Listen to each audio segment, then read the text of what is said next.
Haweenka Soomaaliyeed waxa ay qayb weyn kaga jiraan horumarinta dalka Jamhuuriyadda Dimuqraadiga ah ee Soomaaliya. Waxa ay lug ku dhex marayaan faqaraha isgoysyada Tarbuunka iyo Afgooye. Haweenka Soomaaliyeed waxa ay inta badan ay yihiin kuwo u dhaqdhaqaaqa xuquuqda bini'aadamka.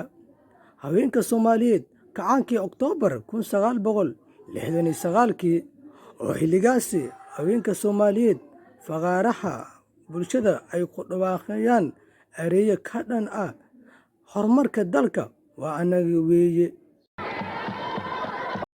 Haweenka Soomaaliyeed waxa ay maanta ugu dabaaldegayaan maalintii xorriyadda 1969 waagii kacaanka ka dhashay dalka Jamhuuriyadda Dimuqraadiga ah ee Soomaaliya. Waxa ay ku dhawaaqayaan ereyo ka dhan ah Jaale Maxamed Siyaad Barre guul wadow adigaa dalka u horseeday midnimo.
Maanta oo kale waa maalin aad u weyn oo haweenka Soomaaliyeed aad iyo aad ugu faraxsan yihiin inay dalkooda iyaga ay difaacaan.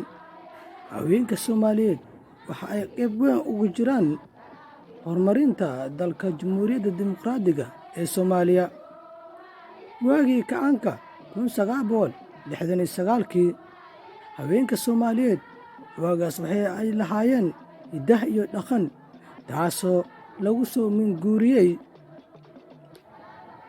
reer baadiyadaha oo heesaha kala duwan iyaga ay soo saari jireen, oo heesahaas taasoo loogu turjumi jiray geedaha iyo waxyaalaha kala duwan. Haweenka Soomaaliyeed waa horumarka laf-dhabarta bulshada Soomaaliyeed iyo midnimada ummadda Jamhuuriyadda Dimuqraadiga ee Soomaaliyeed. Waagii kacaanka ka dhashay, haweenka Soomaaliyeed waxa ay aad iyo aad ugu soo bandhigi jiray fagaarayaasha heesooyin kala duwan.